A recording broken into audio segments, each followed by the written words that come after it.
चमत्कार जो आज भी लोगों के ईमान को ताजा कर देते हैं। इस वीडियो में आप उन वाक्यों को देखेंगे जो इतिहास में मिसाल बन गए। पहला वाकया, हजरत गौस पाक एक दिन अपने मुरीदों और अकीदतमंदों की एक बड़ी मजलिस को खिताब फरमा रहे थे। खुतबे के दौरान एक अजीब और अनजान व्यक्ति वहां आया। वो आदमी देखने में तो बिल्कुल आम इंसान जैसा था, लेकिन उसने दावा किया कि उसके पास कोई असाधारण ताकत है। उसने कहा, मैं हवा में उड़ सकता हूँ। उस व्यक्ति ने अपनी बात साबित करने के लिए लोगों के सामने उड़ना शुरू कर दिया। वो कभी ऊपर उड़ता, कभी नीचे आता और कभी हवा में चक्कर लगाने लगता। भीड़ यह नजारा देखकर हैरान रह गई। कुछ लोग उसकी तारीफ करने लगे कि वह कितना बड़ा करामात वाला इंसान है। जब उस उड़ने वाले व्यक्ति ने देखा कि लोग उसकी तारीफ कर रहे हैं तो वह और ज्यादा घमंड में आ गया। वह हजरत गौस पाक के करीब आया और कहने लगा, देखिए मेरे पास कितनी शानदार ताकत है। मैं हवा में उड़ सकता हूँ, जो कि एक आम इंसान के लिए नामुमकिन है। मैं यकीनन आपसे बेहतर हूँ। वो ये साबित करना चाहता था कि वह सबसे बड़ा वली अल्लाह का दोस्त है। हजरत गौस पाक, जो वलियों के सरदार और रूहानी आध्यात्मिक नजरिया रखने वाले थे, उसकी बातें सुनकर मुस्कुरा दिए। आपने नरमी से जवाब दिया, ऐ इंसान, जो ताकत तुझे मिली है वह यकीनन अल्लाह ताला की दी हुई एक नेमत है, लेकिन तुझे इस पर घमंड नहीं करना चाहिए। तुझे कभी नहीं भूलना चाहिए कि सारी ताकतों का मालिक सिर्फ अल्लाह रब्बुल इज्जत है। लेकिन उस उड़ने वाले आदमी ने हजरत गौस पाक की बात को नजरअंदाज कर दिया और अपने आप को सबसे बड़ा बताने की जिद करता रहा। उसने कहा, नहीं, ये मेरी अपनी ताकत है। मैंने मेहनत और रियाजत साधना से ये काबिलियत हासिल की है। बेशक ये अल्लाह ने मुझे दी है, लेकिन मैंने इसके लिए बहुत मेहनत की है। हजरत गौस पाक ने एक बार फिर उसे समझाने की कोशिश करते हुए फरमाया, ऐ मेरे भाई, अगर अल्लाह ताला तुझसे ये ताकत वापस ले ले तो क्या होगा? तू कुछ भी नहीं कर पाएगा। तुझे अल्लाह का शुक्र अदा करना चाहिए। लेकिन वह आदमी अपनी गलतफहमी में इतना डूबा हुआ था कि उसने शेख की कोई बात नहीं सुनी। वह अपनी उड़ने की काबिलियत पर बहुत ज्यादा घमंड कर बैठा था। फिर अचानक उसे महसूस हुआ कि उसके शरीर में कुछ हो रहा है। उसे कमजोरी सी महसूस होने लगी। उसे ऐसा लगा जैसे उसकी ताकत उससे छीन ली जा रही हो। ऐसा एहसास हुआ जैसे किसी ने उसकी रूह खींच ली हो, या जैसे उसकी सबसे प्यारी चीज उसके सामने से छीन ली गई हो। वह घबरा जोर जोर से धड़कने लगा। उसे ऐसा लगा जैसे उसका पूरा वजूद, अस्तित्व ही खत्म हो रहा है। जब उसने दोबारा उड़ने की कोशिश की तो वह हवा में लड़खड़ाने लगा। उसने संतुलन बनाए रखने की कोशिश की, लेकिन नाकाम रहा। भीड़ में मौजूद लोग जो पहले उसकी तारीफ कर रहे थे अब हंसने लगे। वह उड़ता हुआ व्यक्ति बेबसी की हालत में जमीन पर गिर पड़ा। उसे अपनी कमजोरी और बेबसी का बहुत गहरा एहसास हुआ, बिल्कुल ऐसे जैसे किसी परिंदे के पंख काट दिए गए हों। उसे समझ आ गया कि वह अपनी काबिलियत पर कितना घमंड कर बैठा था और अल्लाह की दी हुई नेमत को अपनी निजी कामयाबी समझ लिया था। शर्मिंदा हुआ और हजरत गौस पाक के कदमों में गिर पड़ा। रोते हुए, गिड़गिड़ाते हुए कहने लगा, शेख,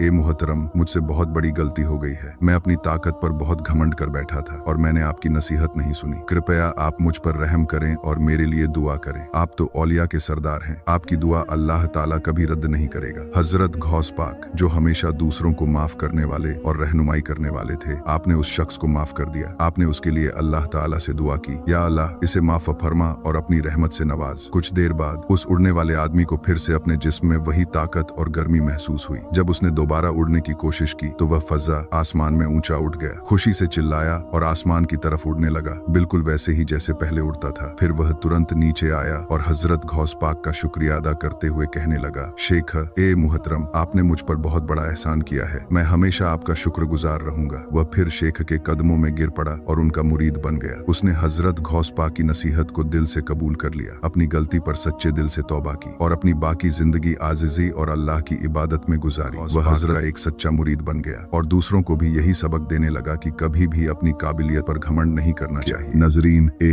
किराम, यह करामत गौस पाक रहमतुल्लाह अलैह के बचपन की है। बात उस समय की है जब गौस पाक एक दिन अपने दोस्तों के साथ खेल रहे थे। तभी उन्होंने देखा कि कुछ लोग एक डोली में एक दुल्हन को बिठाकर कहीं ले जा रहे हैं। गौस पाक रहमतुल्लाह अलैह दौड़ते हुए उस डोली वाले के पास गए और उससे पूछा, इस डोली में क्या है? डोली वाले ने जवाब दिया, इसमें कुछ भी नहीं है। गौस पाक ने फिर जोर देते हुए कहा, सच सच बताओ कि इसमें क्या है? लेकिन जिसने डोली उठाई हुई थी उसने फिर से वही कहा, इसमें कुछ भी नहीं है। गौस पाक ने तीसरी बार पूछा, लेकिन हर बार उसे वही जवाब मिला, कुछ भी नहीं है। यह सुनकर गौस पाक के होंठों से यह अल्फाज निकले, ठीक है, अगर तुम कहते हो कि इसमें कुछ नहीं है तो फिर वाकई में इसमें कुछ नहीं है। यह कहकर गौस पाक वापस अपने दोस्तों के पास खेलते हुए चले गए। जब डोली वाला डोली लेकर दुल्हन के घर पहुंचा तो हैरान रह गया। डोली में दुल्हन मौजूद नहीं थी। वह बहुत घबरा गया और परेशान हो गया। दुल्हन के माता पिता ने पूछा, मेरी बेटी कहाँ है? डोली वाले ने कहा, मैं कसम खाकर कहता हूँ कि मैंने आपकी बेटी को कहीं नहीं पहुँचाया या गुम नहीं किया। फिर उसने उन्हें रास्ते में हुए पूरे वाकये के बारे में बताया। कुछ बच्चे खेल रहे थे और उन्हीं में से एक बच्चा ऐसा था जिसका चेहरा चांदनी रात के चांद की तरह चमक रहा था। उसी बच्चे ने मुझसे 3 बार पूछा कि डोली में क्या है और मैंने हर बार यही कहा कि इसमें कुछ नहीं है। आखिर में उस बच्चे ने जाते जाते कहा, अगर तुम कहते हो कि इसमें कुछ नहीं है तो फिर सच में इसमें कुछ नहीं है। और जब मैं घर पहुंचा तो देखा कि दुल्हन तो डोली से गायब है। वह आदमी फिर उसी जगह लौटा जहां उसकी मुलाकात गौस पाक से हुई थी और पूछता गौस पाक के नाना के पास पहुंच गया। उसने पूरा वाकया गौस पाक के नाना को सुनाया। उन्होंने गौस पाक को बुलाया और पूछा, क्या तुमने वाकई उसकी दुल्हन को गायब कर दिया? गौस पाक मुस्कुराते हुए बोले, मैंने उससे 3 बार पूछा कि डोली में क्या है। उसने हर बार कहा कि कुछ नहीं है, तो मैंने भी कह दिया कि अगर इसमें कुछ नहीं है तो फिर इसमें कुछ नहीं है। यह सुनकर गौस पाक के नाना ने फरमाया, उनकी दुल्हन उन्हें वापस लौटा दो। फिर गौस पाक ने उस आदमी से कहा, जाओ घर जाओ और अपनी डोली को देखो, तुम्हें तुम्हारी दुल्हन उसमें वापस मिल जाएगी। और जब उस आदमी ने घर जाकर देखा तो सच में वही दुल्हन जो गायब हो गई थी दोबारा उसी डोली में मौजूद थी। हजरत गौस